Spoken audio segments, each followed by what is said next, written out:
that make you forget about not getting some toys for Christmas on the same day when we go for that Christmas dinner. She make you forget all about some toys. She cooked that good. She cooked that good to make you forget about not getting those school clothes when everybody else in the house is getting some. She cooks so good. She would make you forget about not having a birthday party in your life. That's how good my grandmama cooked. Now that's real. Now that's real. And that was my comfort place. No, that was my comfort place in her cooking. I lost all sense of pain, anger, everything in her cooking. That's real talk. That's real talk. But I want to tell you about a story around that same time you going to school. There used to be a guy in the neighborhood that we used to call Crazy Thomas. And after school, all the kids, whenever we see Crazy Thomas, we'll call out his name, "Hey, Crazy Thomas! Hey, Crazy Thomas!" And he'll chase us. Well, quite naturally, we make sure we're a long distance away, before we say it, so we can get on out on the railroad tracks and up the hill and go on back home like we ain't did nothing, Because they would say, "Crazy Thomas catch you, he gonna kill you," So we were still stupid enough to get him riled up and get him to chase us anyway, So one day, we got him. We didn't see, I didn't even see Crazy Thomas that day. So we go home. I go home. I go in the house. And guess who the first person I say? Crazy Thomas. Ooh, my heart must have fell to my feet. I was so scared.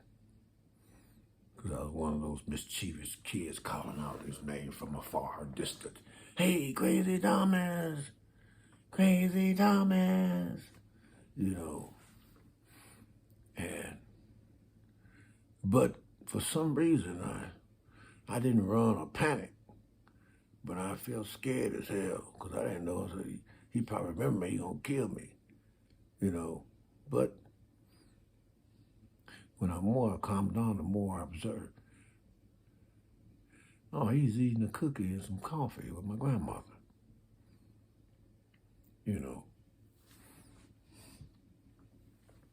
I didn't realize till years later.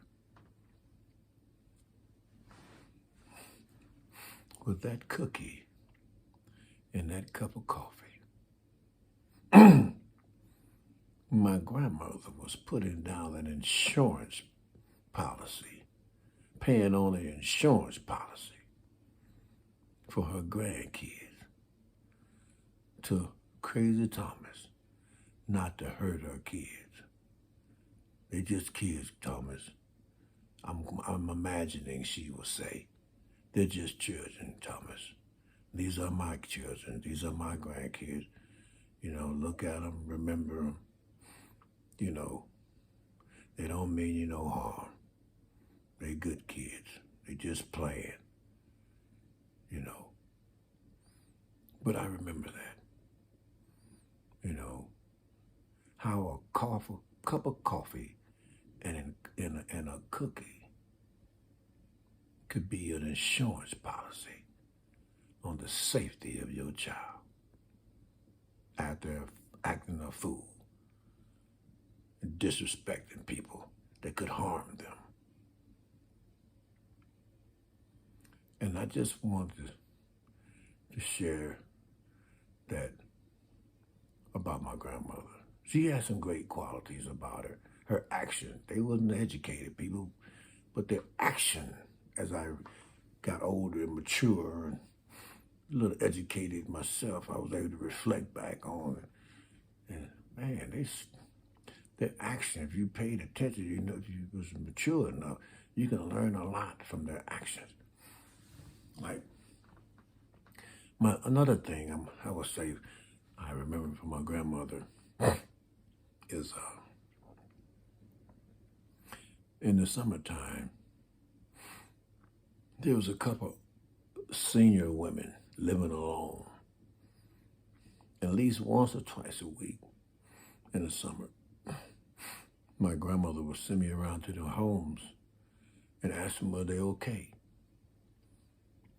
Now, granted, at the time, it wasn't nothing but a quick run around to a couple houses. Hey, Miss Mamie, are you okay? Mother said, are you okay? Yeah, tell them I'm okay. Then I go to Miss Phillip. Miss Phillip, knock on her door. Come in. Nah, Miss Phillip, she had roaches on her walls, man. I mean, it was a lot of them. And she had the bowl of fruit there on the table, kitchen table. She wants you to sit down and talk for a while, and while all these roaches clambering around. And then she want to offer you a fruit, you know, an apple or something. So I take it, you know, but I didn't bite it, you know. So I took it with me, you know. So whenever I got out of sight, I slung that. Excuse me. But yeah, my grandmother used to have me check on old folks. I didn't realize that what she was doing at the time. I just make my little round and get back to start playing, you know, it wouldn't take but a few minutes. And so having those attributes of, you know,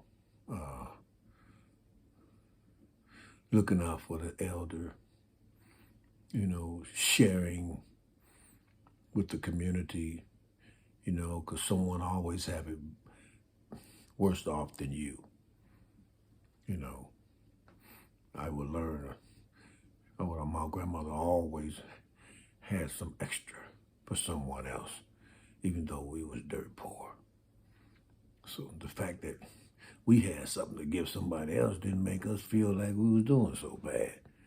You know, so all these little actions, you know, that I was able to glean from as I got older and more mature. You know, I realized it was very wise.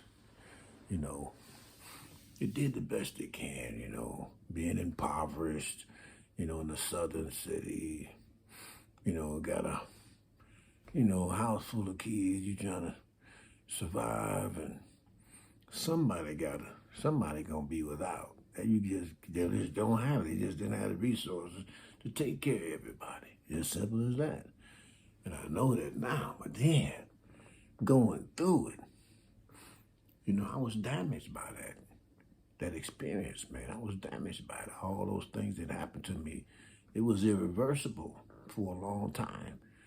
You know, it was an irreversible period because I'm still, you know, dealing with those traumas that I had to go through, you know, at an early age. But I just got coping skills now to deal with it because I understand the dynamics behind them now. You know, when I didn't understand, I was just crazy out of my mind, and they was controlling me. So I just wanted to share those pivotal moments in my life in the first 10 years of my life. I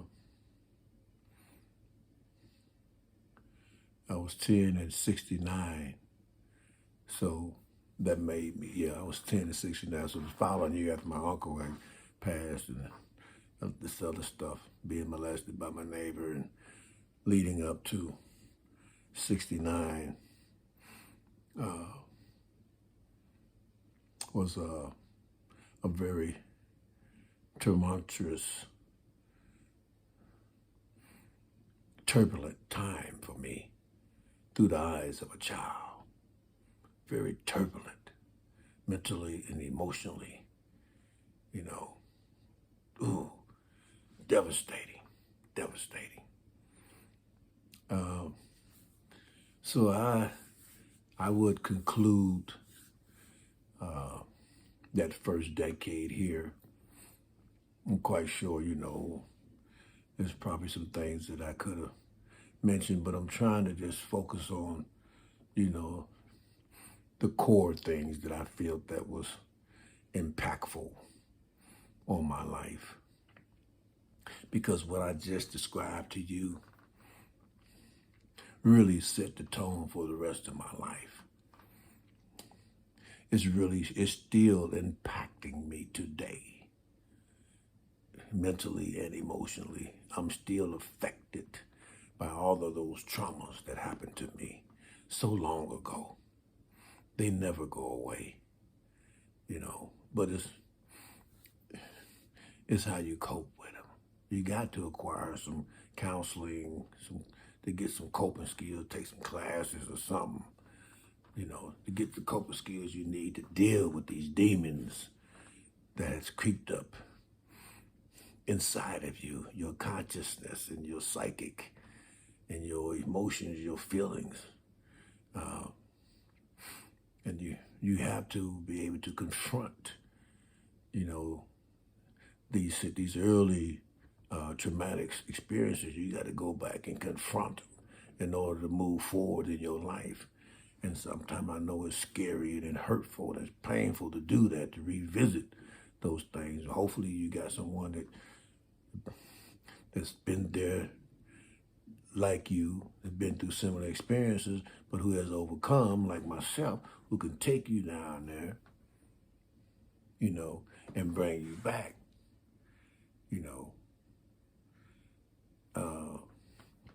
I remember one of the things that really helped me move forward from all of these early traumas was in therapy. They say hurt people hurt people. So I said, if I was hurt by a hurt person, it made me think about the people that hurt me. Who hurt them? What hurt them? And then I got to thinking about my grandparents, my mother, my father. My father and my grandparents, they came up in the Jim Crow South in the 20s, in the beginning of the century, in the Jim Crow South. Just imagine what they seen and experienced. And yet, I'm complaining about the things that I've been through, but I know the stuff they've been through was like 10 times worse than what I've been through. I can see them walking home from school, seeing a brother hanging from a tree, being lynched. A brother being found guilty in a court of not his peers for something he didn't do. So I could see the two societies, the segregation. I was the first generation of busing, but that's another story. That'll be in the next episode, the next 10 years of my life. I'm just happy that you guys was here, follow along with me. I'm happy to share, to the best of my ability, my personal experiences. And, I just want you to know, a lot of you out there who's been through similar things that I've been through, that there is hope, that there is a way to overcome and get a grip and a handle on some of these early traumas that happen in your life, so they won't be controlling you today. Because a lot of times people 20, 30, 40, 50 years old don't even realize, the behavior that they're projecting today is because of early childhood traumas that was at the root causes of that acting out behavior 30, 40, 50 years later. You know, and I just hope that, you know, me being transparent with my life and open and honest, you know, that I can, you know, show you guys that it's okay, you know, to talk about some things, you know, without being, you know, paralyzed by shame or guilt. You know, that there is, you know, a way to recovery. So thank you once again in helping me and being a part of my experience. And I just hope that sharing my experience with you can be of some help, even in the smallest way, of some help to someone. I know that my life would not have been lived in vain. Thank you very much. I love you guys. You know, look forward to you guys tuning in to the next episode of The Makings, Self-Made, The Makings of Me. Again, I'm your host, Cleveland Baffert. And I just want you guys to have a blessed and wonderful day. Thank you.